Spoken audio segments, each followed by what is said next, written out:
Ya no lo soporto. Esas fueron las últimas palabras que escuché de mi hija antes de sentir sus manos empujándome del acantilado junto a mi esposa. Pero mientras caía hacia las rocas, con el viento cortando mi cara y el grito de terror atrapado en mi garganta, recordé algo que mi esposa me había susurrado apenas 3 horas antes mientras preparaba café en nuestra cocina. Rogelio, si pasa algo hoy, no te muevas, finge.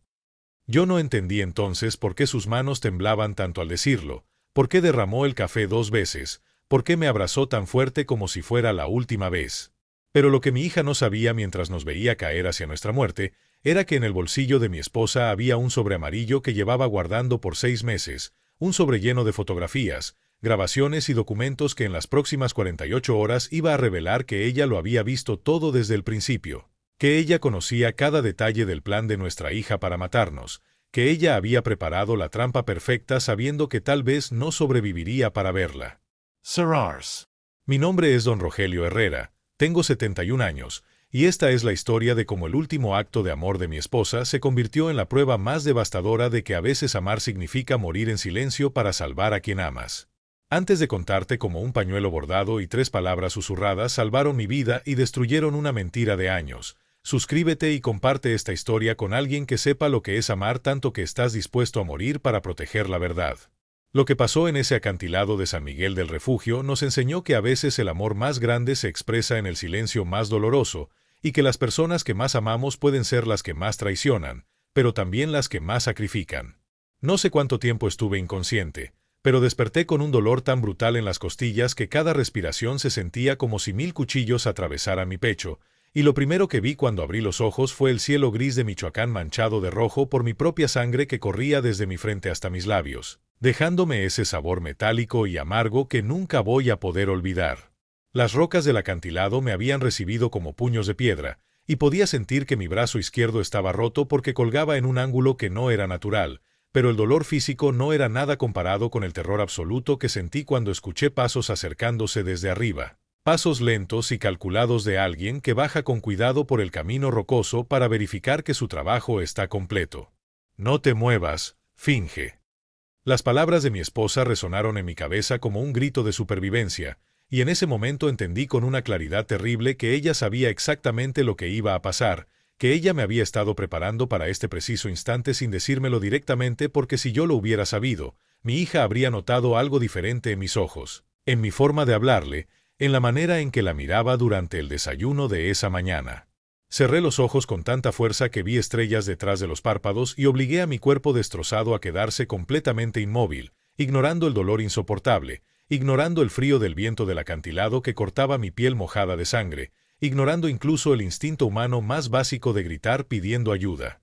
Fue entonces cuando la vi a ella, a mi esposa de 40 años, tirada a menos de 2 metros de mí sobre las rocas negras, con su vestido floreado que tanto le gustaba ahora empapado de sangre y agua de mar, con sus ojos cerrados y su boca entreabierta, y supe inmediatamente que ella no estaba fingiendo como yo. Supe que ella había recibido el impacto de una manera que su cuerpo de 68 años no pudo soportar. Supe que las palabras que me susurró en la cocina fueron las últimas que me diría en esta vida. Los pasos se acercaron más y escuché la voz de mi hija, la niña que cargué en mis brazos cuando nació, la que enseñé a andar en bicicleta en la plaza del pueblo, la que lloró en mi pecho cuando su primer novio la dejó, y esa voz ahora sonaba fría y calculadora cuando dijo en un susurro apenas audible: «Ya está, ya no hay vuelta atrás, tengo que asegurarme». Sentí sus pasos más cerca, tan cerca que podía oler su perfume caro que yo mismo le había regalado en su último cumpleaños, y tuve que usar cada gramo de voluntad que me quedaba para no temblar, para no respirar demasiado fuerte, para mantener mi rostro en esa máscara perfecta de muerte mientras ella se agachaba junto a mí y ponía 2 dedos en mi cuello buscando el pulso.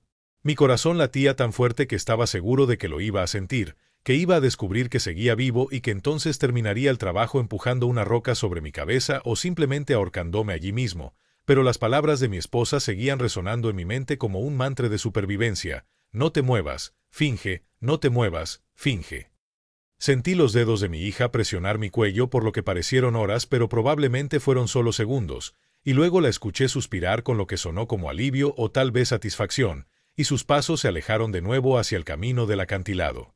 Esperé, inmóvil, sangrando, destrozado, con mi esposa muerta a mi lado, y me pregunté cómo era posible que ella hubiera sabido con tanta precisión lo que iba a pasar, cómo había tenido el coraje de no decirme nada directo para protegerme, cómo había aceptado su propia muerte con tal de darme una oportunidad de sobrevivir.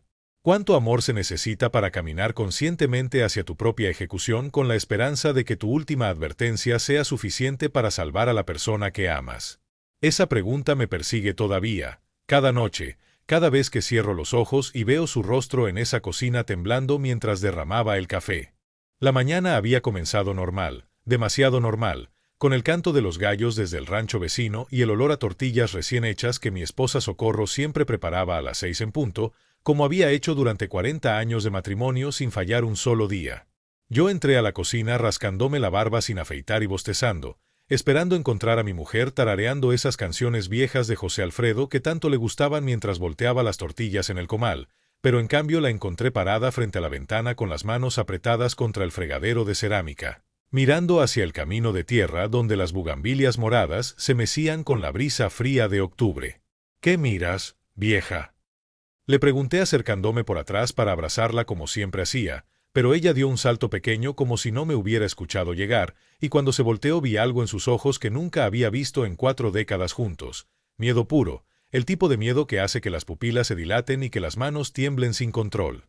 Intentó sonreír, pero fue una sonrisa rota, de esas que se desarman en las comisuras de la boca, y entonces agarró la cafetera de peltre y comenzó a servir, pero sus dedos temblaban tanto que el café se derramó sobre la mesa de madera, manchando el mantel bordado que su madre le había regalado cuando nos casamos. «Perdón, estoy torpe hoy», murmuró limpiando con el trapo, pero yo vi como sus ojos se llenaban de lágrimas que intentaba esconder agachando la cabeza. Me senté frente a ella tratando de entender qué diablos estaba pasando, porque Socorro nunca lloraba, ni siquiera cuando murió su padre o cuando perdimos la cosecha en el 87 por la sequía. Sirvió el café de nuevo, esta vez con más cuidado, y se sentó frente a mí, pero no tomó su taza, solo la sostuvo entre las manos como si necesitara el calor para dejar de temblar. «Rogelio», dijo finalmente con una voz tan suave que tuve que inclinarme para escucharla bien, «si pasa algo hoy, algo inesperado, necesito que hagas exactamente lo que te voy a decir». El corazón me dio un vuelco porque la forma en que lo dijo sonaba a despedida, sonaba a testamento, sonaba a esas cosas que la gente dice cuando sabe que se va a morir pronto. «¿Qué estás diciendo?» ¿Estás enferma? Le pregunté agarrándole la mano sobre la mesa, pero ella negó con la cabeza y apretó mis dedos con una fuerza desesperada. «Solo prométeme que si algo pasa, si hay un accidente o cualquier cosa extraña, tú no te muevas. Finge. Quédate quieto sin importar lo que veas o escuches. ¿Me lo prometes?» Sus ojos me miraban con una intensidad que quemaba, como si estuviera tratando de grabar sus palabras directamente en mi cerebro, y aunque no entendía nada, aunque pensé que tal vez estaba teniendo uno de esos presentimientos que a veces tienen las mujeres, asentí porque en 40 años nunca le había negado nada. Ella suspiró como si hubiera dejado salir un peso gigante de los pulmones y entonces me abrazó tan fuerte que sentí sus costillas presionando contra mi pecho, y su boca cerca de mi oído susurró: «Te amo, Rogelio. Más de lo que vas a entender hoy». En ese momento escuchamos el motor del carro de nuestra hija Patricia llegando por el camino de grava, y Socorro se separó rápido de mí, secándose los ojos con el delantal y componiendo su rostro en esa máscara de normalidad que ahora entiendo le costó un esfuerzo sobrehumano mantener. Cuando Patricia entró por la puerta trasera con su bolsa cara y sus lentes de sol de diseñador, Socorro ya estaba sonriendo, ofreciéndole café, preguntándole por su esposo y sus planes para el día como si nada extraño hubiera pasado en esa cocina 3 minutos antes.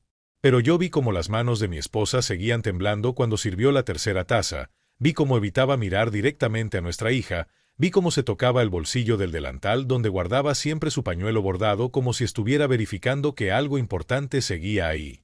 ¿Qué sabía ella que yo no sabía? ¿Cuánto tiempo llevaba cargando ese conocimiento terrible en silencio mientras yo dormía tranquilo a su lado cada noche? Patricia Guadalupe Herrera Mendoza nació un martes de julio del 72 durante una tormenta tan violenta que derribó el viejo mezquite del patio, y Socorro me agarró la mano con tanta fuerza durante el parto que me dejó marcas de sus uñas en la muñeca por 3 semanas. Marcas que yo miraba con orgullo mientras cargaba a esa criatura diminuta de 2,5 kilos que lloraba como si estuviera enojada con el mundo por haberla sacado de la comodidad del vientre materno. Recuerdo que tenía los dedos tan pequeños que apenas podían rodear mi meñique cuando se los ponía en la palma de su mano, y que cuando la acercaba a mi pecho para que escuchara mi corazón, se callaba inmediatamente como si ese sonido fuera la única música que necesitaba para sentirse segura en este mundo nuevo y aterrador. Los primeros 5 años fueron magia pura, esa clase de felicidad simple que solo un padre primerizo puede entender. Enseñarle a decir papá antes que mamá, verla dar sus primeros pasos tambaleantes entre los surcos del maizal mientras yo trabajaba la tierra. Cargarla en mis hombros durante las fiestas del pueblo mientras ella gritaba emocionada cada vez que pasábamos frente a los puestos de dulces y juguetes de madera. Había una forma particular en que me abrazaba el cuello cuando tenía miedo de los cohetes en septiembre, enterrando su carita en mi camisa sudada y susurrando que yo era el hombre más fuerte del mundo, más fuerte que el mismísimo santo luchador que salía en la televisión los domingos.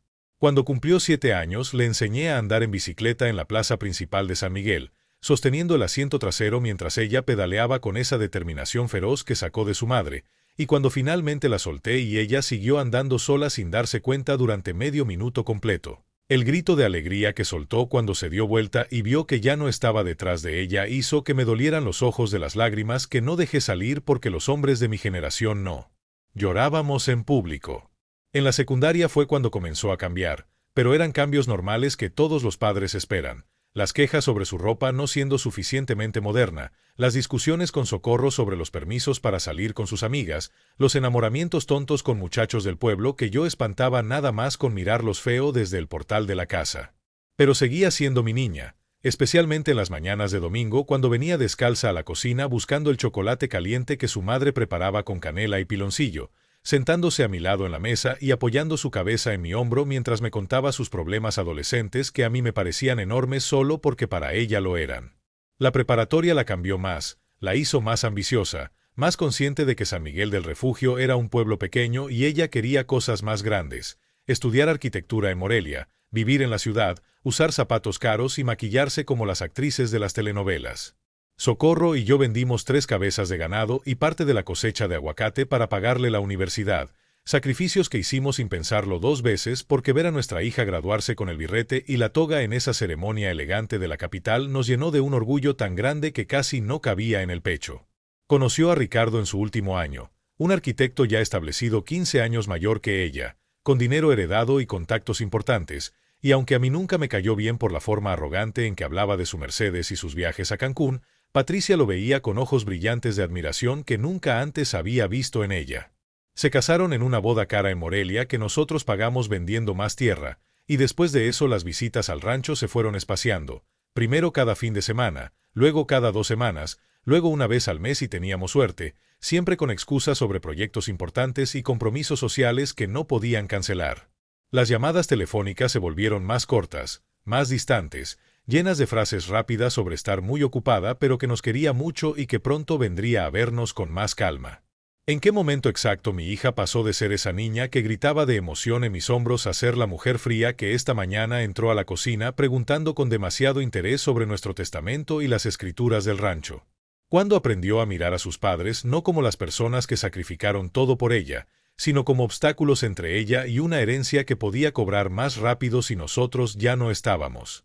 El primer comentario extraño llegó hace 2 años durante la cena de Navidad, cuando Patricia trajo vino caro de Querétaro y lo sirvió en copas de cristal que había comprado especialmente porque según ella nuestros vasos normales no eran apropiados para una bebida de esa calidad.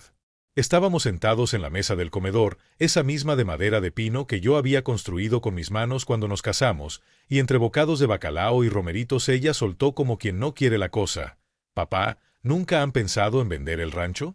Con la edad que tienen ya no pueden trabajar la tierra como antes, y podrían vivir más cómodos con ese dinero en una casa pequeña en el pueblo». Socorro dejó de masticar y me miró de reojo, pero yo solo me reí pensando que era una preocupación genuina de hija y le dije que moriría en esa tierra donde había nacido, donde mi padre y mi abuelo habían muerto también, y que ella lo heredaría todo a su debido tiempo sin necesidad de apresurarse. Ella sonrió y cambió de tema rápidamente, pero había algo raro en cómo sus dedos tamborileaban nerviosos sobre el mantel mientras hablaba de otras cosas. 3 meses después vino sola un sábado por la tarde con una carpeta de documentos legales, diciendo que había consultado con un abogado amigo suyo sobre cómo proteger nuestro patrimonio de impuestos futuros, y que lo más inteligente sería hacer una donación en vida para evitar problemas cuando ya no estuviéramos. Las palabras sonaban técnicas y complicadas, llenas de términos legales que yo no entendía bien, pero Socorro se puso tensa en su silla y dijo con voz firme que no íbamos a firmar nada sin consultar con nuestro propio abogado del pueblo, don Ezequiel, que nos conocía desde niños. Patricia apretó la mandíbula de una forma que nunca le había visto, guardó los papeles con movimientos bruscos y se fue media hora después inventando una excusa sobre compromisos urgentes en Morelia. Las visitas siguientes siempre incluían alguna mención indirecta al dinero, que si sabíamos cuánto valían ahora las tierras en la zona por el desarrollo turístico, que si habíamos pensado en un seguro de gastos funerarios para no dejarle esa carga a ella, que si teníamos algún ahorro escondido porque los bancos ya no eran seguros y ella conocía mejores opciones de inversión. Cada pregunta venía envuelta en preocupación filial, en ese tono dulce que usaba cuando era niña y quería convencerme de comprarle algo en la feria, pero ahora había un filo debajo de la dulzura que yo trataba de ignorar diciéndome que estaba siendo paranoico, que mi hija solo quería ayudar. El mes pasado llegó con Ricardo por primera vez en casi un año, y durante el almuerzo él se quedó callado comiendo mientras Patricia preguntaba con demasiada insistencia sobre nuestro testamento, si ya estaba hecho, quién era el albacea, si habíamos dejado instrucciones claras sobre la repartición de bienes. Es solo por precaución, papá, para que no haya problemas legales después, decía mientras partía su carne con movimientos precisos, pero yo noté como Ricardo le tocaba la pierna por debajo de la mesa como diciéndole que se calmara, que no fuera tan obvia. Esa noche, después de que se fueron, encontré a Socorro llorando en el cuarto de costura donde guardaba sus hilos y telas, abrazando una foto vieja de Patricia a los 5 años montada en mis hombros durante una kermés del pueblo. Algo anda muy mal, Rogelio, me dijo con voz quebrada. Nuestra hija solo viene a vernos cuando quiere hablar de dinero y propiedades, ya ni siquiera pregunta cómo estamos de salud o si necesitamos algo. Yo la abracé tratando de consolarla, pero en el fondo sabía que tenía razón. Sabía que algo se había podrido en el alma de nuestra hija y que ese proceso de descomposición había sido tan gradual que no lo vimos hasta que ya era demasiado tarde. Hace 3 semanas Patricia llamó para invitarnos a un paseo familiar al acantilado de los Suspiros, ese lugar turístico nuevo que habían inaugurado con miradores y senderos pavimentados, diciendo que hacía mucho que no pasábamos tiempo juntos y que quería tomar fotografías bonitas con nosotros para enmarcar en su casa. Socorro aceptó la invitación, pero yo vi como después de colgar el teléfono se quedó mirando el aparato con expresión preocupada, mordiéndose el labio inferior como hacía siempre que algo la inquietaba profundamente, pero no quería decirlo en voz alta para no preocuparme.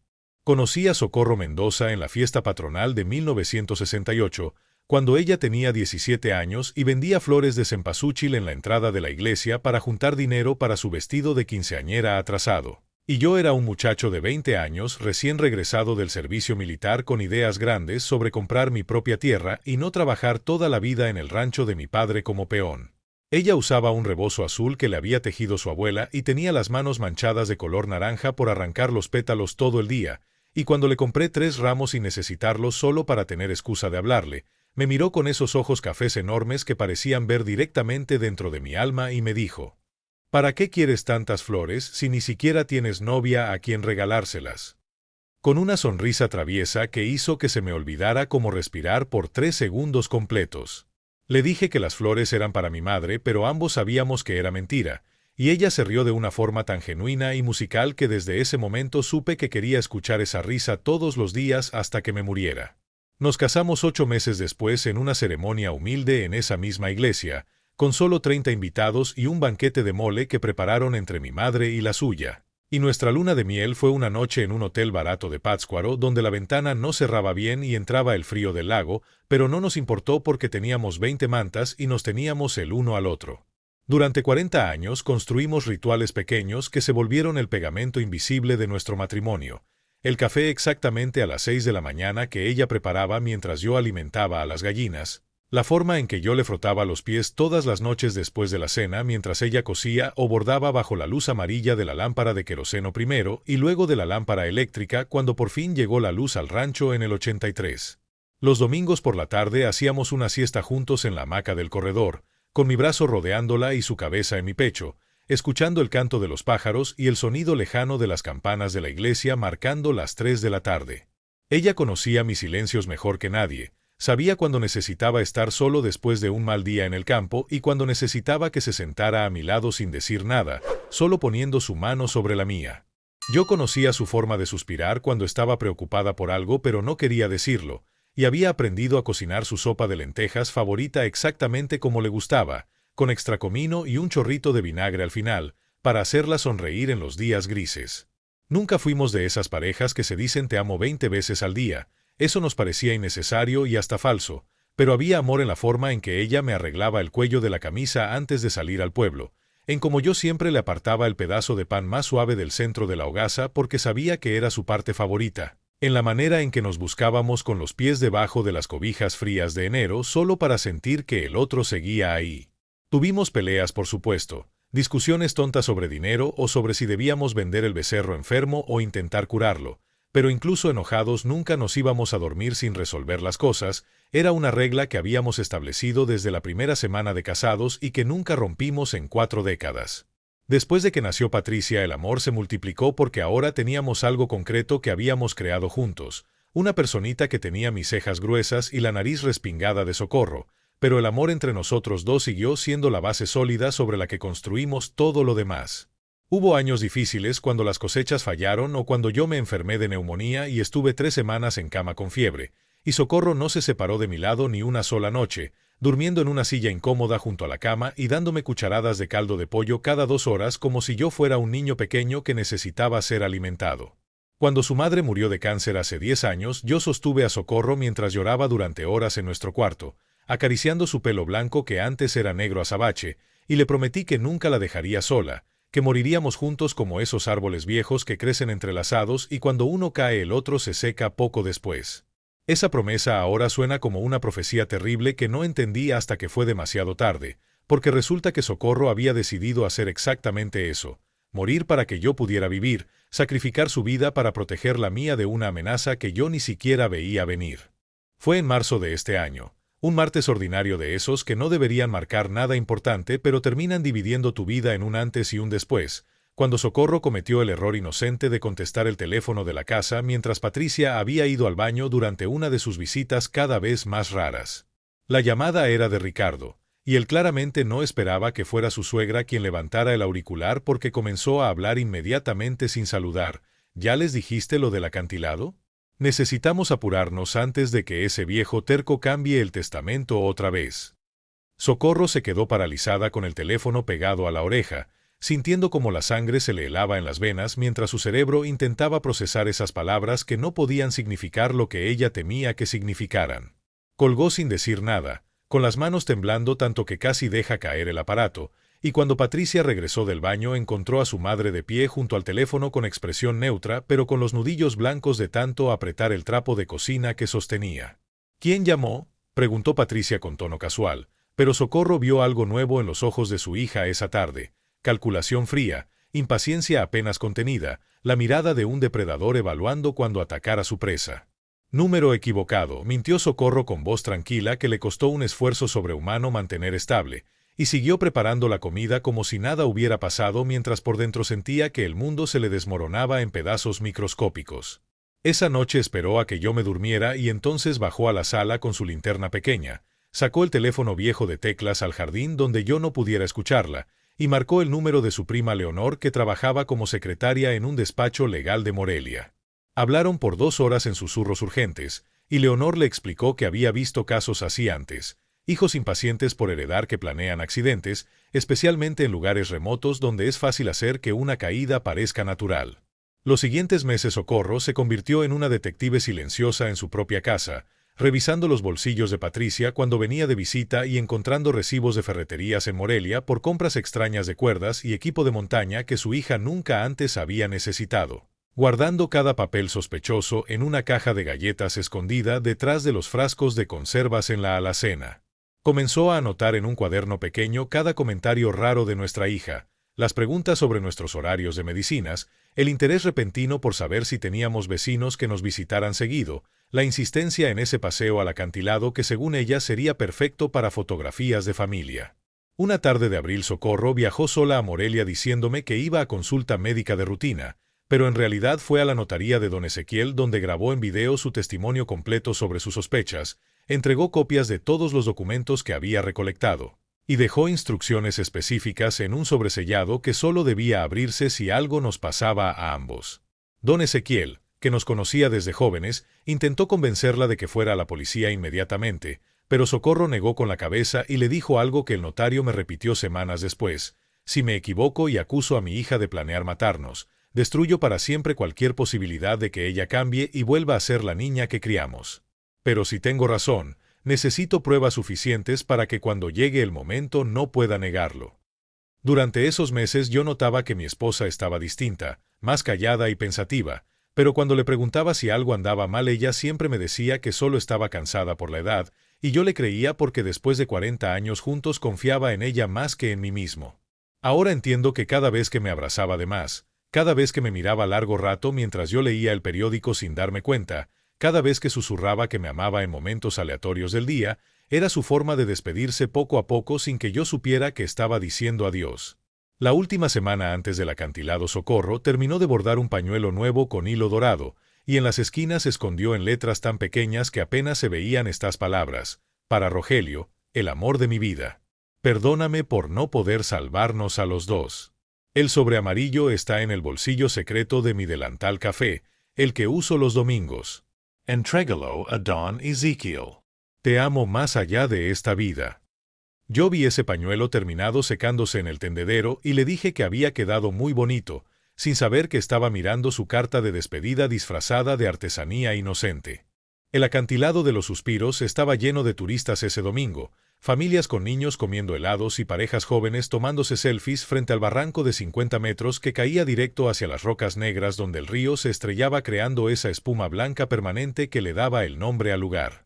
Patricia había insistido en llegar temprano para evitar las multitudes, y nos llevó por un sendero lateral que según ella tenía las mejores vistas panorámicas, alejándonos poco a poco de las zonas vigiladas hasta llegar a un mirador improvisado sin barandales donde solo se escuchaba el viento soplando fuerte y el grito lejano de las águilas que anidaban en los riscos. Socorro apretó mi mano con fuerza cuando llegamos al borde, y yo sentí sus dedos fríos a pesar del sol de mediodía que calentaba las piedras bajo nuestros pies. Patricia sacó su teléfono caro para tomar fotografías, pidiéndome que me parara más cerca del borde para capturar mejor el paisaje detrás, y cuando obedecí vi de reojo como Socorro cerraba los ojos por un segundo como si estuviera rezando o despidiéndose de algo invisible. «Papá, ponte aquí con mamá», ordenó Patricia señalando un saliente rocoso que sobresalía peligrosamente sobre el vacío, y había algo en su voz que sonaba demasiado controlada, demasiado ensayada, como si estuviera siguiendo un guión que había practicado muchas veces en su cabeza. Caminamos hacia donde nos indicaba, sintiendo las piedrecitas sueltas rodando bajo nuestros zapatos gastados, y yo puse mi brazo alrededor de Socorro notando cómo temblaba entera, pero pensando que era solo miedo normal a las alturas que ella siempre había tenido desde niña. Patricia levantó el teléfono fingiendo ajustar el ángulo, pero sus ojos no miraban la pantalla sino nuestros pies, calculando distancias y posiciones como un arquitecto midiendo un proyecto. Entonces pasó algo que rompió su concentración. Un grupo de excursionistas apareció por el sendero principal riendo y hablando fuerte, acercándose hacia nosotros con mochilas y cámaras profesionales. Vi la frustración cruzar el rostro de Patricia como una sombra negra, vio cómo apretaba la mandíbula y guardaba el teléfono bruscamente. «Mejor nos vamos. Hay demasiada gente», dijo con voz tensa, y nos llevó de regreso al estacionamiento con pasos rápidos que Socorro y yo apenas podíamos seguir. Durante el camino de vuelta al rancho Patricia manejaba en silencio mientras Ricardo revisaba mensajes en su teléfono, y yo veía por la ventana los campos de maíz pasando sin realmente verlos, sintiendo una presión extraña en el pecho como si algo terrible hubiera estado a punto de pasar pero no lograba entender qué. Cuando llegamos a la casa Patricia rechazó la invitación de Socorro de quedarse a cenar, inventando una excusa sobre reunión importante mañana temprano, pero antes de irse se acercó a mí con expresión rara y me dijo: «Papá, ¿alguna vez te has preguntado cuánto vale realmente todo esto?», haciendo un gesto amplio que abarcaba el rancho, la casa, los corrales, las tierras que se extendían hasta donde alcanzaba la vista. «¿Cuánto vale qué?», pregunté confundido por la pregunta. «Tu vida de campesino», respondió con una sonrisa que no llegaba a sus ojos, «trabajar como burro toda tu vida para tener apenas lo necesario, mientras yo vivo en Morelia con comodidades que tú ni siquiera imaginas. A veces pienso que sacrificaste tu juventud por nada, papá. Ni siquiera para un taxi decente sirves con todo lo que tienes aquí». Las palabras me golpearon como cachetadas invisibles, y sentí un calor subiendo por mi cuello que no era vergüenza sino humillación pura mezclada con dolor de ese tipo que te deja sin aire. Socorro soltó un sonido ahogado desde la cocina donde estaba guardando los termos del almuerzo, y yo me quedé parado en el portal sin saber qué decir mientras Patricia se subía a su camioneta importada y arrancaba levantando polvo del camino de tierra que yo mismo había nivelado con mis manos hace 30 años. Ni siquiera para un taxi sirves. Esas palabras me persiguieron toda la tarde mientras hacía mis tareas de siempre alimentando a las gallinas y revisando el corral, repitiendo en mi cabeza con la voz de mi hija hasta que empezaron a sonar como verdad absoluta en lugar de insulto cruel. ¿Había desperdiciado mi vida trabajando esta tierra? ¿Era mi hija mejor que yo porque vivía en ciudad y usaba ropa cara? ¿En qué momento el éxito material se volvió más importante que el amor familiar, que los sacrificios callados, que las manos destrozadas por trabajo honesto? Esa noche Socorro me encontró sentado en el portal mirando las estrellas sin realmente verlas, y se sentó a mi lado sin decir nada, solo poniendo su cabeza en mi hombro como había hecho miles de veces en 40 años. Después de un largo silencio susurró: «Tú vales más que 1000 taxis, Rogelio. Y ella va a entenderlo pronto, aunque duela». Socorro no durmió nada la noche del sábado después de que Patricia llamara confirmando el segundo paseo al acantilado para el domingo siguiente, y yo sé esto porque me desperté a las 3 de la madrugada para ir al baño y la encontré sentada en la mesa del comedor con su delantal café extendido frente a ella, cosiendo algo con dedos temblorosos bajo la luz amarillenta de la lámpara que hacía que su sombra bailara gigante contra la pared de adobe. «¿Qué haces despierta, vieja?», le pregunté frotándome los ojos, y ella dio un salto pequeño escondiendo rápidamente lo que estaba cosiendo debajo de la mesa. «Reparando un bolsillo que se me rompió. Vete a dormir que es muy tarde», respondió con tono suave pero firme, y aunque me pareció extraño reparar ropa a las 3 de la mañana, volví a la cama pensando que tal vez ella tampoco podía dormir por la edad y necesitaba mantener las manos ocupadas. Lo que no vi esa madrugada fue que Socorro estaba cosiendo un bolsillo secreto interno en ese delantal, un compartimento escondido entre las capas de tela donde cabía perfectamente el sobre amarillo con todas las pruebas que había recolectado durante 6 meses, fotografías impresas de mensajes entre Patricia y Ricardo discutiendo el plan, recibos de las compras sospechosas, copias del testimonio grabado en video en la notaría, una carta escrita a mano para mí explicando todo lo que había descubierto y por qué decidió no contarme nada para protegerme del dolor de saber que nuestra única hija quería matarnos. Terminó de coser cerca de las 5 cuando los gallos comenzaron a cantar, y entonces guardó el delantal en su armario del cuarto, abrió el cajón donde yo guardaba los documentos importantes del rancho, y sacó nuestro testamento para leerlo una última vez bajo la luz del amanecer que empezaba a filtrarse por la ventana. Sus lágrimas mancharon la tinta en algunos lugares mientras sus dedos temblaban recorriendo las palabras legales que dejaban todo a Patricia, nuestra única heredera, la hija que habíamos criado con tanto amor y sacrificio. Dobló los papeles con cuidado y los guardó de nuevo, y entonces hizo algo que me rompe el corazón cada vez que lo pienso. Se paró frente al espejo viejo del tocador que había sido de su madre, se miró largamente como memorizando cada arruga y cana, y susurró a su propio reflejo: «Perdóname, Rogelio, por elegir salvarte a ti en lugar de salvarme a mí. Pero de los dos, tú eres el que merece ver un día más». Se bañó temprano ese domingo con agua fría porque el calentador llevaba semanas descompuesto y yo no había tenido tiempo de repararlo, y yo la escuché canturrear bajito esa canción de José Alfredo que siempre tarareaba cuando estaba nerviosa, Caminos de Guanajuato, mientras el agua corría por el drenaje. Se vistió con su vestido floreado favorito, el que yo le había regalado en nuestro 30º aniversario, y se puso sus aretes de plata que solo usaba en ocasiones especiales. Cuando bajó a la cocina, yo ya estaba despierto leyendo el periódico con mi café aguado porque nunca aprendí a prepararlo tan bien como ella, y me sorprendió verla tan arreglada para un simple paseo familiar. «Te ves hermosa», le dije, y ella se sonrojó como si fuéramos novios recién conocidos en lugar de viejos casados de 4 décadas. Preparó el desayuno con manos que temblaban imperceptiblemente, huevos revueltos con chorizo y frijoles refritos que sabían mejor que nunca aunque yo no entendía por qué, y durante toda la comida me miraba fijamente de una forma que me incomodaba un poco, como si estuviera tratando de fotografiarme con los ojos, de guardar cada detalle de mi cara en su memoria para llevárselo a algún lugar lejano. «¿Por qué me miras así?», pregunté limpiándome la boca con la servilleta, y ella sonrió con tristeza que intentó disfrazar rápidamente. «Solo pensaba en lo guapo que eras cuando te conocí, y lo guapo que sigue siendo con todas estas arrugas y canas», dijo tocando mi mejilla con ternura que me derritió por dentro. Después del desayuno se amarró su delantal café con el bolsillo secreto recién cosido, y yo vi cómo palpaba ese bolsillo discretamente para asegurarse de que el sobre seguía ahí, un gesto nervioso que repetía cada 5 minutos como quien verifica que su billetera no se ha perdido. Cuando Patricia llegó tocando el claxon con impaciencia, Socorro me abrazó en el portal con fuerza desesperada, enterrando su cara en mi cuello y respirando hondo como si estuviera oliendo mi esencia para recordarla después. Te amo, Rogelio. Más de lo que las palabras pueden decir, más de lo que esta vida alcanza para demostrar, susurró en mi oído, y yo le di palmaditas en la espalda pensando que estaba siendo dramática por los nervios de las alturas, pero sin entender que estaba diciendo su despedida final. Subimos a la camioneta de Patricia y durante el camino de 40 minutos hacia los suspiros, Socorro mantuvo mi mano apretada sobre su regazo, acariciando mis nudillos callosos con su pulgar en círculos lentos y repetitivos. Cada tanto volteaba a verme con ojos brillantes de lágrimas contenidas que yo atribuía al viento entrando por la ventana entreabierta, sin saber que cada mirada era una despedida silenciosa, un te amo sin palabras, un perdón anticipado por lo que estaba a punto de permitir que pasara. Lo que yo no sabía mientras dormía tranquilo durante esos 6 meses previos al acantilado, era que Socorro había construido una red completa de testigos y evidencias que se activaría automáticamente si algo nos pasaba, como esas trampas complicadas en las películas de vaqueros donde un hilo invisible conecta múltiples gatillos para que todo se desencadene al mismo tiempo.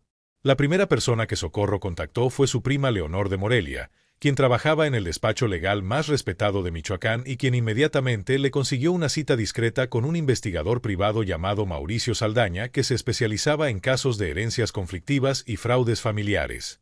Mauricio era un hombre de 50 años con cara de estar cansado del mundo, que fumaba cigarros baratos y tomaba notas en una libreta desgastada, y cuando Socorro le contó sus sospechas él no se rió ni la trató como vieja paranoica, sino que asintió serio y le dijo que había visto 5 casos similares solo ese año. Hijos impacientes organizando accidentes para acelerar herencias. Durante 3 meses Mauricio siguió discretamente a Patricia y Ricardo, documentando sus visitas a ferreterías donde compraban equipo de escalada que nunca usaban, sus reuniones con un abogado especializado en testamentos que tenía fama de ser poco ético, sus conversaciones grabadas afuera de restaurantes caros donde discutían abiertamente sobre cuánto dinero recibirían después del accidente y cómo lo invertirían. Cada semana Mauricio le entregaba a Socorro un sobremanila lleno de fotografías granuladas y transcripciones de audio que ella guardaba en esa caja de galletas detrás de los frascos de conservas, leyéndolas con lágrimas silenciosas que caían sobre las pruebas de la traición de su propia hija. El segundo contacto secreto fue don Ezequiel el notario, quien no solo grabó el testimonio en video de Socorro, sino que también preparó documentos legales que se abrirían automáticamente si ambos moríamos, una denuncia penal completa con todas las evidencias adjuntas, instrucciones para que el rancho fuera heredado no a Patricia sino a una fundación benéfica del pueblo que ayudaba a niños huérfanos, y cartas personales para los pocos amigos cercanos que teníamos explicando la verdad de nuestra muerte. Don Ezequiel le cobró sus servicios con 3 gallinas y un costal de maíz porque dijo que no podía en conciencia cobrarle dinero a una mujer que estaba preparando su propio funeral para salvar a su esposo. La tercera persona en el círculo de confianza fue el padre Anselmo de la parroquia, un sacerdote joven de apenas 30 años que había llegado al pueblo 2 años atrás y que tenía reputación de ser discreto y compasivo.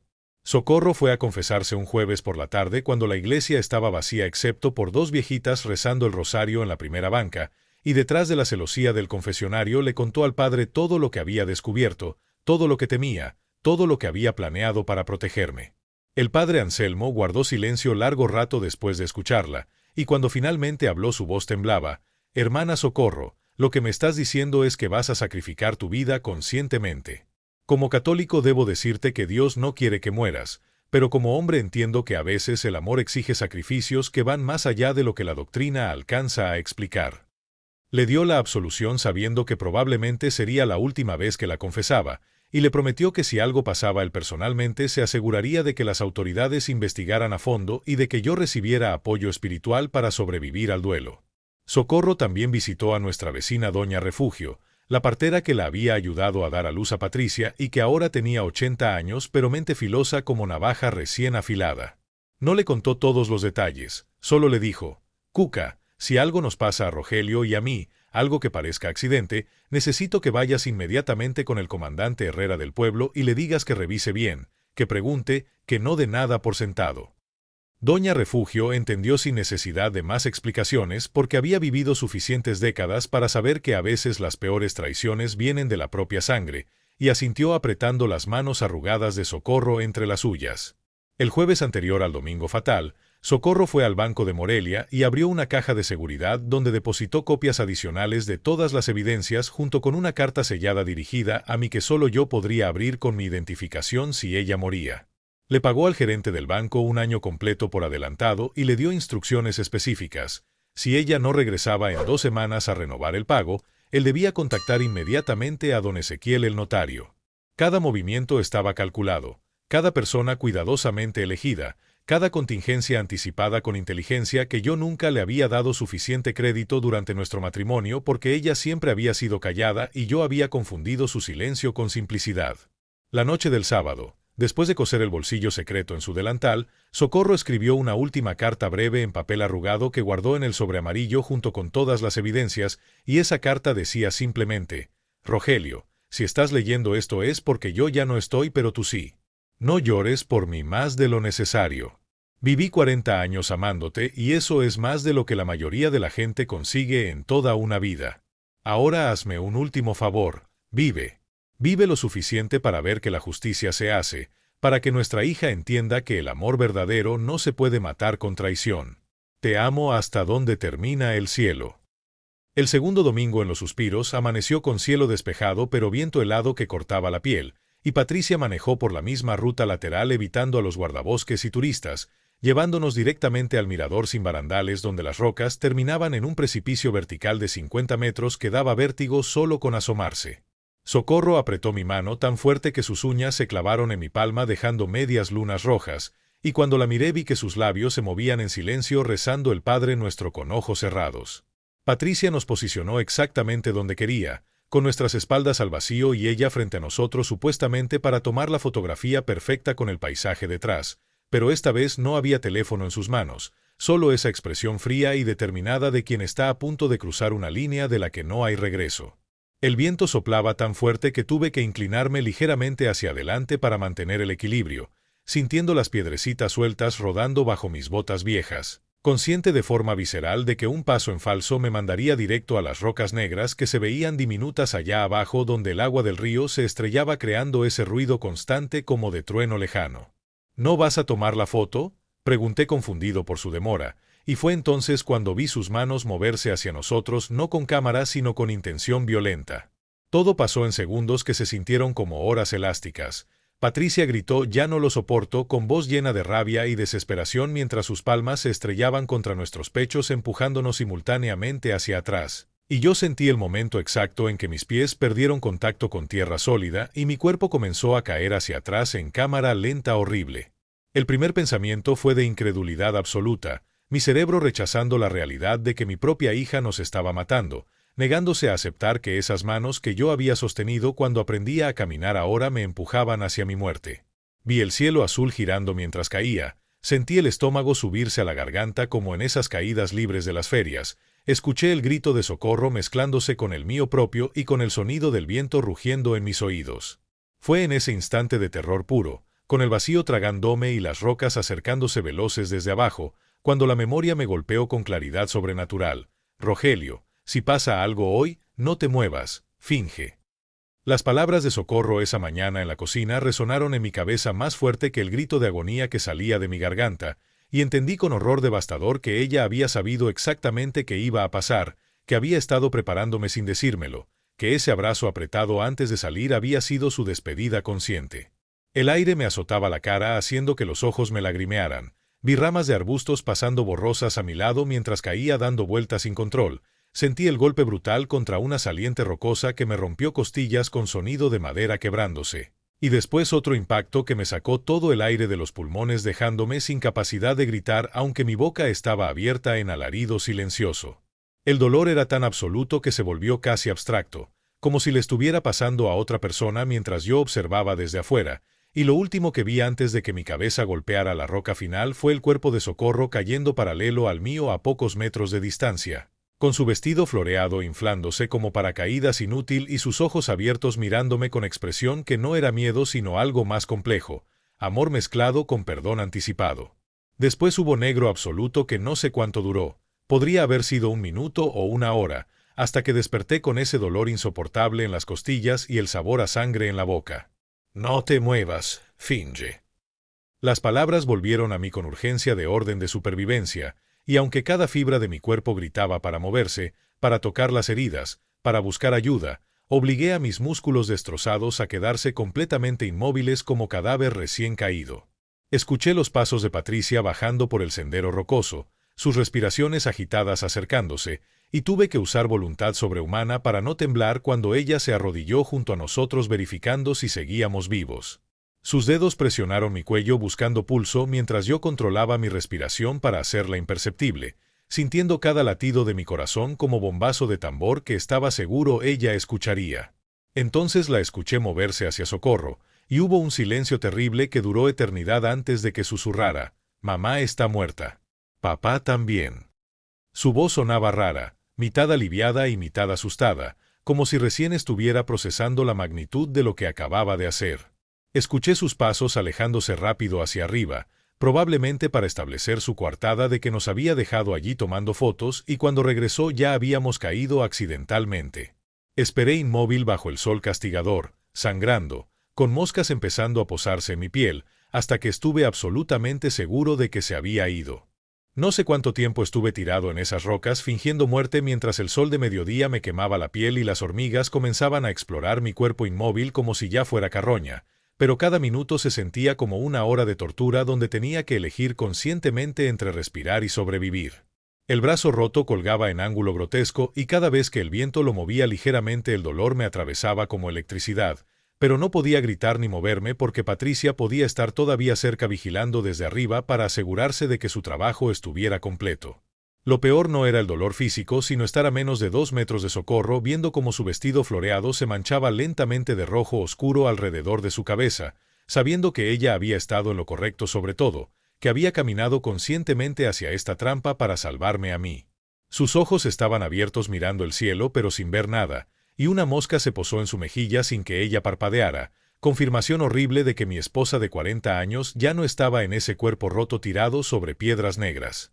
Quería cerrarle los ojos, quería abrazarla una última vez, quería gritarle a las nubes que esto no era justo, pero las palabras de Socorro me mantenían paralizado. «No te muevas, finge». Pasó lo que sentí como una eternidad antes de escuchar voces lejanas desde arriba, turistas probablemente que habían visto los cuerpos desde algún mirador superior, y entonces comenzaron los gritos de alarma y el sonido de gente corriendo. Llaman a emergencias. «Hay 2 personas caídas en el barranco», gritaba a alguien con voz joven, tal vez algún estudiante de excursión. Tuve que tomar una decisión imposible en fracción de segundo. Seguir fingiendo muerte hasta estar completamente seguro de que Patricia se había ido, o revelarme vivo ahora que había testigos y posible ayuda médica. El dolor estaba volviéndose insoportable y podía sentir que estaba perdiendo demasiada sangre por la herida en la cabeza, pero el miedo a que Patricia siguiera cerca observando me mantenía inmóvil como estatua de carne. Escuché sirenas acercándose desde lejos, ese sonido agudo de ambulancia que atraviesa el aire del campo, y entonces pasos más cerca bajando con cuerdas y equipo de rescate. «Este hombre todavía tiene pulso débil», dijo una voz masculina tocando mi cuello con dedos que olían a desinfectante, pero la señora ya no responde, creo que murió en el impacto. Sentí que me movían con cuidado profesional sobre una camilla rígida, inmovilizándome el cuello con collar de plástico duro, y solo entonces me permití abrir los ojos lentamente como si estuviera recuperando conciencia en lugar de haber estado consciente todo el tiempo fingiendo. La luz del sol me cegó momentáneamente y vi las caras borrosas de paramédicos con uniformes verdes inclinados sobre mí preguntándome si podía escucharlos, si sabía dónde estaba, si recordaba qué había pasado. «Mi esposa», logré susurrar con voz rasposa que sonaba como papel de lija. «¿Dónde está mi esposa?» Vi la mirada de compasión profesional en el rostro del paramédico mayor, esa expresión específica que tienen los que trabajan con muerte y saben cómo dar malas noticias sin palabras, y entonces el llanto que había estado conteniendo explotó desde algún lugar profundo de mi pecho destruido. No era actuación, era dolor real mezclado con culpa devastadora de estar vivo cuando ella estaba muerta, de haber sido salvado por su sacrificio consciente. Durante el ascenso en camilla atado con correas que me impedían moverme, miré hacia abajo y vi el cuerpo de Socorro siendo cubierto con sábana blanca por otros rescatistas, y fue en ese momento cuando vi algo que me hizo contener el aliento. Su delantal café estaba visible debajo de la sábana, y el bulto rectangular del sobre amarillo sobresalía claramente del bolsillo que ella había cosido a las 3 de la madrugada. «Esperen», dije con urgencia agarrando el brazo del paramédico con mi mano buena. «Necesito algo de mi esposa. Por favor, es importante». El hombre vaciló, pero algo en mi desesperación debe haberlo convencido porque le hizo señas a su compañero abajo. Bajaron de nuevo y regresaron con el delantal doblado cuidadosamente, entregándomelo con respeto silencioso que se da a las pertenencias de los muertos. Abracé el delantal contra mi pecho sintiendo el peso del sobre en el bolsillo secreto, ese sobre que contenía toda la verdad que Socorro había recopilado para protegerme, y fue solo entonces cuando me permití perder la conciencia real dejando que la oscuridad misericordiosa me tragara. Desperté 3 días después en el Hospital Regional de Morelia con tubos en los brazos y vendajes cubriendo medio cuerpo, y lo primero que vi fue a Patricia sentada en la silla junto a mi cama vestida de negro con ojos rojos de llorar, actuando el papel de hija devastada que acababa de perder a su madre en accidente terrible. Me miraba con expresión que habría parecido preocupación genuina si yo no supiera la verdad, si no hubiera sentido sus manos empujándome hacia la muerte. «Papá, gracias a Dios estás despierto», sollozó acercándose para tocar mi mano, pero yo la retiré con movimiento brusco que hizo que las máquinas conectadas a mí pitaran en alarma. Ella se quedó paralizada por mi rechazo, confusión cruzando su rostro, y yo simplemente dije con voz plana y fría: «Sé lo que hiciste». Patricia salió corriendo del cuarto del hospital después de mi acusación dejando un rastro de perfume caro y culpa palpable, y yo esperé hasta que las enfermeras terminaran de revisarme los signos vitales y se fueran para finalmente sacar el delantal café de debajo de mis sábanas donde lo había escondido. Mis dedos temblaban tanto por los medicamentos como por anticipación terrible mientras buscaba el bolsillo secreto que Socorro había cosido, palpando la tela hasta encontrar la abertura disimulada entre las costuras donde el sobre amarillo descansaba doblado apretadamente. Lo saqué con cuidado reverente como si fuera reliquia sagrada en lugar de simple papel manila, y vi que Socorro había escrito en el frente con su letra inclinada y perfecta: «Para Rogelio, cuando ya no esté para explicártelo yo misma». El corazón me latía tan fuerte que las máquinas del monitor empezaron a pitar aceleradas, y una enfermera asomó la cabeza preguntando si estaba bien, pero la mandé fuera con gesto impaciente porque necesitaba estar solo para esto. Abrí el sobre con mi mano buena mientras la otra permanecía inmovilizada en cabestrillo, y lo primero que cayó sobre mis piernas fue una pila de fotografías impresas en papel fotográfico brillante. Las levanté una por una sintiendo como cada imagen era puñalada directa al estómago. Patricia entrando a una ferretería en Morelia con bolsas grandes el 15 de febrero, Ricardo hablando con un hombre desconocido afuera de un despacho legal el 3 de marzo, nuestra hija contando billetes grandes sobre la mesa de un café el 18 de abril. Cada foto tenía fecha y hora estampadas en la esquina inferior, evidencia meticulosa de actividad sospechosa durante meses. Debajo de las fotografías había transcripciones de conversaciones grabadas en papel tamaño carta, y comencé a leer con horror creciente los diálogos entre Patricia y Ricardo discutiendo abiertamente el plan. «El acantilado es perfecto, nadie va a sospechar nada si se caen los dos. Son viejos, todos van a pensar que perdieron el equilibrio», decía Patricia en conversación del 23 de marzo, y Ricardo respondía: «¿Estás segura de poder hacerlo? Son tus padres». Y ella: «El rancho vale $500,000 con el desarrollo turístico nuevo. Por ese dinero puedo hacer lo que sea necesario». Las palabras me quemaban los ojos, pero seguí leyendo página tras página de evidencia irrefutable, viendo cómo mi única hija había planeado sistemáticamente nuestro asesinato con la misma atención al detalle que probablemente usaba para sus proyectos arquitectónicos. Había recibos de compras que Socorro había recolectado, cuerdas de escalada, guantes especiales, incluso un manual sobre cómo hacer que los accidentes parezcan naturales comprado en línea el 12 de abril. En el fondo del sobre encontré un DVD en estuche plástico transparente con etiqueta escrita a mano: «Testimonio de Socorro Mendoza, 18 de mayo, notaría Ezequiel Vargas». Mi mano temblaba tanto que casi dejó caer el disco, sabiendo que contendría la voz de mi esposa explicando todo lo que había descubierto, preparando su testimonio póstuma para cuando ya no estuviera aquí para decirlo en persona. No había reproductor de DVD en el cuarto del hospital, pero sabía que eventualmente tendría que ver ese video y escuchar su voz diciéndome cosas que me romperían en pedazos todavía más pequeños de los que ya estaba.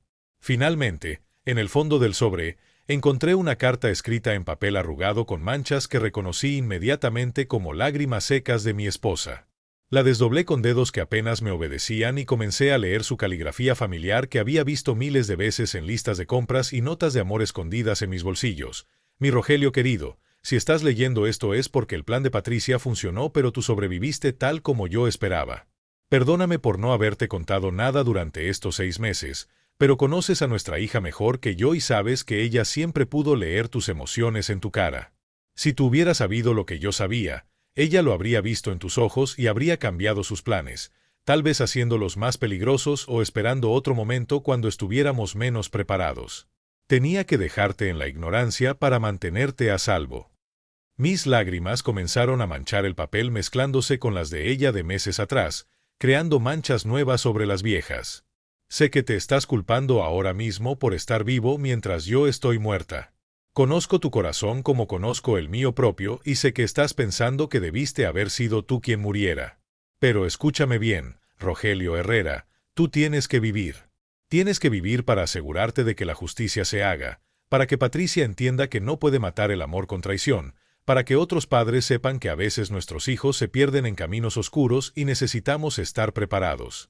Yo viví 40 años siendo amada por ti, y eso es más de lo que muchas personas consiguen en 100 vidas. No desperdicies mi sacrificio muriendo de tristeza. Vive. Vive lo suficiente para ver salir el sol mañana y acordarte de mí en cada café que prepares, en cada flor de cempasúchil que veas, en cada tarde de domingo cuando la hamaca se mece vacía. Te amo hasta donde termina el cielo, y te amaré desde donde quiera que esté ahora. Tu Socorro, para siempre. Pasé los siguientes 4 días en el hospital reviviendo mentalmente cada momento de los últimos 6 meses con Socorro, pero ahora con la lente terrible de saber que ella había estado cargando ese conocimiento devastador en silencio absoluto mientras yo dormía tranquilo a su lado cada noche.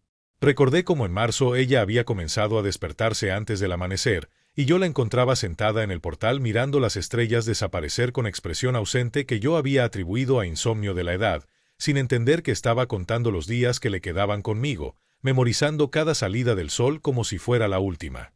Ahora entendía por qué en abril había insistido en que fuéramos al pueblo a tomarnos fotografías profesionales en el estudio de don Jacinto, algo que nunca habíamos hecho en 40 años porque siempre nos pareció gasto innecesario, pero ella había dicho, quiero tener fotos bonitas de nosotros, Rogelio, de cuando todavía estamos aquí juntos, y yo me había reído diciéndole que no nos íbamos a ningún lado, que todavía teníamos 20 años más por delante. Ella había sonreído con tristeza que yo no supe interpretar entonces, y ahora esa sonrisa me perseguía en sueños porque era la sonrisa de alguien que sabe que el tiempo se está acabando pero no puede decirlo. Recordé la noche de mayo cuando la encontré llorando en la cocina sosteniendo la foto de Patricia de 5 años, esa donde nuestra hija reía montada en mis hombros durante la kermés, y cuando le pregunté qué le pasaba ella simplemente dijo, extraño a la niña que fue, extraño cuando la vida era simple y el amor era suficiente. Y yo la había abrazado pensando que era nostalgia normal de madre viendo crecer a su hija, sin saber que estaba llorando por la pérdida mucho más profunda de descubrir que esa niña se había convertido en alguien capaz de asesinar a sus propios padres por dinero.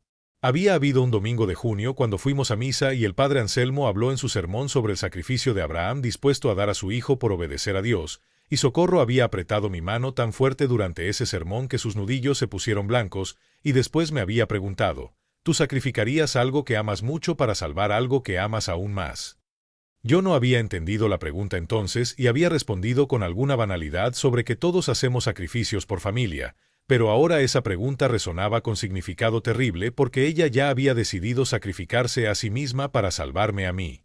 Los últimos 2 meses habían estado llenos de momentos pequeños que ahora cobraban peso devastador, la forma en que Socorro había reorganizado toda la casa etiquetando donde estaban guardadas las cosas importantes para que yo pudiera encontrarlas después. Como había escrito recetas detalladas de mis comidas favoritas en tarjetas que dejó en el cajón de la cocina diciendo que era para cuando ella no estuviera y yo tuviera que cocinar solo, como había visitado a todas sus amigas del pueblo una por una durante julio inventando excusas para tomar café y platicar largo rato como si estuviera despidiéndose discretamente de cada una.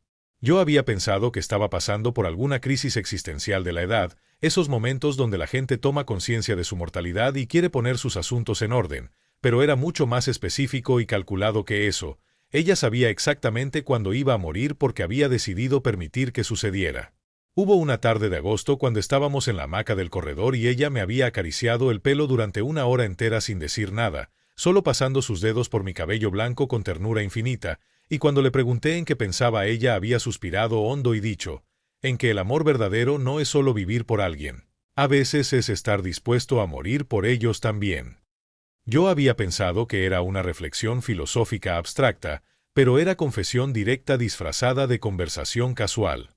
La última semana antes del acantilado Socorro había cocinado todas mis comidas favoritas: pozole el lunes, mole poblano el martes, chiles en nogada el miércoles, aunque no era temporada y tuvo que conseguir ingredientes especiales en Morelia, enchiladas verdes el jueves, pescado a la veracruzana el viernes. ¿Qué estamos celebrando?, le había preguntado sorprendido por tanto festín, y ella había respondido simplemente: la vida, Rogelio. Estoy celebrando que tuve 40 años de vida contigo, usando tiempo pasado que yo no había notado en el momento. El sábado anterior al domingo fatal la había encontrado en nuestro cuarto mirando el armario abierto donde colgaban sus vestidos, tocando cada uno como despidiéndose, y había escogido el floreado para ponerse al día siguiente diciendo que era su favorito porque yo se lo había regalado. Quería morir usando algo que yo le había dado. Quería que la última imagen que yo tuviera de ella fuera vestida con mi regalo, y ese detalle me rompe en pedazos cada vez que lo pienso. Ahora, tirado en esa cama de hospital con costillas rotas y corazón destrozado, entendí que los últimos 6 meses de Socorro habían sido ejercicio continuo de amor sacrificial donde cada día ella eligió protegerme en lugar de salvarse, donde cada gesto cariñoso era despedida disfrazada, donde cada te amo susurrado cargaba peso de última vez. Había vivido 6 meses muriendo en silencio para que yo pudiera vivir, y esa clase de amor es tan grande que no cabe en palabras humanas. Don Ezequiel el notario llegó al hospital el 5.º día acompañado del comandante Herrera de la Policía Municipal y una fiscal joven de Morelia llamada licenciada Montserrat que tenía reputación de ser implacable con casos de fraude familiar. Y cuando entraron a mi cuarto con expresiones serias, supe que el mecanismo que Socorro había puesto en marcha finalmente se había activado completo. Don Rogelio, lamento mucho su pérdida, comenzó don Ezequiel con voz quebrada porque él había conocido a Socorro desde niña, pero tengo que cumplir las instrucciones que su esposa me dejó. Ella sabía que esto iba a pasar. Sacó de su portafolio de cuero viejo una carpeta gruesa idéntica al sobre amarillo que yo tenía escondido bajo mi almohada, y comenzó a explicarle a la comandante y a la fiscal exactamente lo que Socorro había documentado durante 6 meses, las fotografías fechadas, las grabaciones de audio, el testimonio en video, los recibos de compras sospechosas. Todo organizado cronológicamente con precisión que habría impresionado a cualquier investigador profesional. La fiscal Montserrat revisó cada documento con ojos que se iban abriendo más con cada página, y cuando llegó a las transcripciones de las conversaciones entre Patricia y Ricardo donde discutían abiertamente el asesinato, golpeó la mesa auxiliar del hospital con rabia contenida. Esto es suficiente para orden de aprehensión inmediata, declaró sacando su teléfono para hacer llamadas urgentes a su oficina. Le conté mi versión de lo que había pasado en el acantilado, cómo sentí las manos de Patricia empujándome, cómo escuché su grito de «ya no lo soporto», cómo fingí estar muerto siguiendo las instrucciones de Socorro, y mi testimonio como único sobreviviente combinado con toda la evidencia recolectada por mi esposa formó un caso tan sólido que la fiscal dijo que era el más documentado que había visto en 15 años de carrera.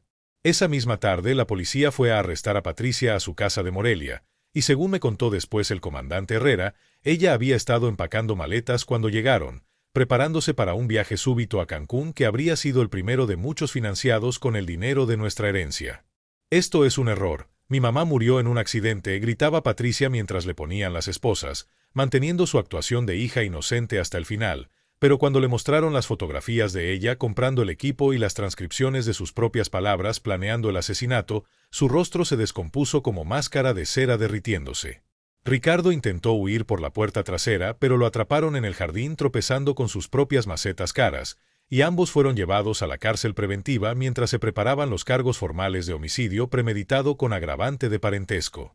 3 semanas después, cuando yo ya había salido del hospital y estaba viviendo solo en el rancho que ahora se sentía demasiado grande y silencioso sin Socorro, me llamaron para que fuera a la prisión porque Patricia había pedido verme.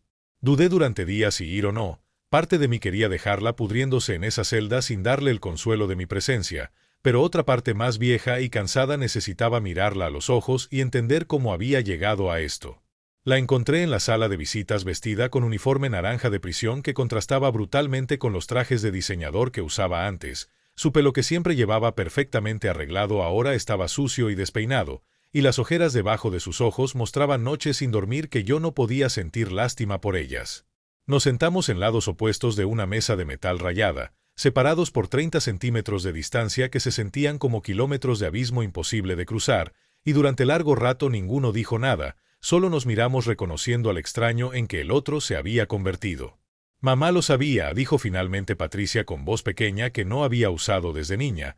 Ella lo supo desde el principio y no hizo nada para detenerme. ¿Por qué no me detuvo, papá? ¿Por qué me dejó llegar hasta el final? La pregunta me golpeó porque yo había estado haciéndome la misma pregunta durante semanas. ¿Por qué Socorro no confrontó a Patricia directamente? ¿Por qué eligió el camino más doloroso? Porque ella tenía esperanza, respondí con voz ronca de tanto llorar en soledad. Esperanza de que en el último momento, parada en ese acantilado con nosotros enfrente, algo dentro de ti se despertara y no pudieras hacerlo. Ella apostó su vida a que todavía quedaba algo de la niña que criamos dentro de la mujer en que te convertiste. Y perdió esa apuesta. Vi lágrimas corriendo por las mejillas de Patricia, pero no supe si eran de arrepentimiento genuino o simplemente miedo a las consecuencias de sus actos. Yo no quería, susurró. Al principio solo eran fantasías, conversaciones con Ricardo sobre qué haríamos con el dinero cuando ustedes murieran naturalmente, pero después las deudas se acumularon y la presión creció y de repente el plan dejó de ser fantasía para volverse necesidad. Intentó tomar mi mano sobre la mesa, pero yo la retiré, y ese gesto de rechazo la hizo sollozar más fuerte. Lo siento, papá, lo siento tanto, lloraba. Todos los días despierto en esta celda y lo único que veo es la cara de mamá cayendo, y sé que voy a verla hasta el día que me muera. No la consolé, no le dije que todo estaría bien, porque nada estaba bien ni volvería a estarlo. Tu madre te amó hasta su último aliento, le dije levantándome para irme. Te amó tanto que murió para enseñarte una lección que espero aprendas en esos 20 años que vas a pasar aquí. El dinero que tanto querías ahora va a una fundación para niños huérfanos, el rancho que tanto codiciabas nunca será tuyo, y la madre que mataste es la única persona que realmente te amó sin condiciones en este mundo. Han pasado 8 meses desde que Socorro murió salvándome, y cada mañana cuando me despierto en nuestra cama que ahora es demasiado grande para uno solo, lo primero que hago es sacar de debajo de mi almohada el pañuelo bordado que ella terminó la semana antes de morir, ese con letras tan pequeñas en las esquinas que necesito lentes para leerlas. Para Rogelio, el amor de mi vida. Perdóname por no poder salvarnos a los dos. Lo sostengo contra mi pecho mientras preparo el café a las 6 de la mañana como ella hacía, y aunque nunca me sale con el sabor exacto que ella lograba, el ritual me mantiene conectado a los 40 años que compartimos. He aprendido cosas sobre mi esposa después de su muerte que nunca supe en vida. La prima Leonor me contó cómo Socorro la llamaba cada semana llorando pero pidiendo fuerzas para seguir investigando. El padre Anselmo me reveló que ella había ido a confesarse 7 veces en los últimos meses preguntándole si Dios la perdonaría por elegir su propia muerte. Doña Refugio me dijo que Socorro le había pedido que me cuidara después diciéndole, Rogelio va a necesitar a alguien que lo obligue a comer y a no encerrarse en su tristeza. Resulta que mi esposa callada y simple había construido todo un imperio invisible de amor y previsión que yo nunca vi mientras estaba ocupado trabajando la tierra y preocupándome por cosas pequeñas. Durante décadas pensé que yo era quien sostenía nuestra familia con mi trabajo duro y mis decisiones, pero la verdad es que Socorro era la arquitecta invisible de todo lo que funcionaba bien en nuestras vidas.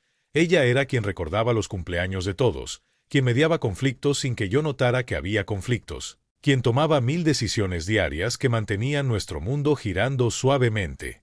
Y yo, como Patricia, había cometido el error terrible de confundir silencio con simplicidad, de asumir que porque alguien no hace ruido significa que no está haciendo nada importante. Esta historia que les he contado no es solo sobre una esposa que descubrió un plan de asesinato y decidió sacrificarse para salvar a su esposo, aunque eso es verdad también. Es sobre algo mucho más grande y universal que todos necesitamos entender. Cada persona que conocemos está cargando imperios invisibles que no vemos porque no nos tomamos el tiempo de mirar realmente. El señor que limpia las calles del pueblo tiene una colección de poesía que escribió durante 30 años y que nadie ha leído. La señora que vende tortillas en el mercado habla 3 lenguas indígenas y puede recitar la historia completa de su pueblo desde tiempos prehispánicos. El mecánico que arregla mi camioneta vieja fue campeón estatal de ajedrez cuando tenía 20 años y ahora enseña gratis a niños del pueblo los sábados. Todos tenemos imperios secretos de conocimiento, amor, sacrificios y logros que el mundo no ve porque está demasiado ocupado midiendo el valor de las personas por su dinero, su ropa, sus títulos universitarios. Patricia me dijo que yo no servía ni para un taxi, midiendo mi valor por mis botas gastadas y mis manos callosas, sin ver el imperio de 40 años de matrimonio fiel que construí con su madre, el imperio de trabajo honesto que alimentó y educó a una hija ingrata, el imperio de sacrificio diario que sostuvo un rancho y una familia a través de sequías y crisis económicas. Y yo cometí el mismo error con Socorro durante demasiados años, viendo a la mujer que cocinaba y cosía pero no viendo a la detective brillante, a la estratega calculadora, a la guerrera silenciosa que protegió mi vida con inteligencia que rivaliza con cualquier general militar. Ahora vivo solo en este rancho que Socorro salvó de las manos de nuestra hija, y cada día encuentro nuevas evidencias de su imperio invisible, recetas escritas con instrucciones detalladas, dinero ahorrado en lugares secretos con notas diciéndome para qué usarlo, semillas plantadas estratégicamente que ahora están floreciendo creando jardín que ella diseñó sabiendo que no lo vería crecer. Me pregunto constantemente cuántas personas en mi vida tienen imperios que no estoy viendo, cuántas Socorros están a mi alrededor cargando sabiduría y amor en silencio mientras yo paso distraído sin notarlas realmente. Si algo bueno puede salir de esta tragedia horrible, es esta lección que quiero compartir con ustedes. Miren a las personas que aman no con los ojos de la costumbre, sino con los ojos de la curiosidad genuina. Pregunten, escuchen, observen más allá de lo obvio. Esa persona que ven todos los días puede estar construyendo imperios invisibles de amor y sacrificio que solo se revelan cuando ya es demasiado tarde para agradecerles. Socorro murió salvándome pero también enseñándome, y aunque el precio de la lección fue devastador, no voy a desperdiciar su sacrificio viviendo el resto de mis días sin aprender a ver los imperios invisibles que todos llevamos dentro. Si después de escuchar mi historia sientes que hay alguien en tu vida a quien no has visto realmente, no esperes como yo esperé. No des por sentado como Patricia dio por sentado. Cuéntame en los comentarios, ¿quién en tu familia tiene un imperio invisible que no has reconocido? ¿A quién has subestimado midiendo su valor por las métricas equivocadas? A veces la persona más extraordinaria es la que parece más ordinaria, y el amor más grande es el que se expresa en silencio. No olvides suscribirte, porque la vida de este viejo ranchero me ha enseñado que las historias más importantes son las que nos ayudan a ver mejor a las personas que ya tenemos cerca.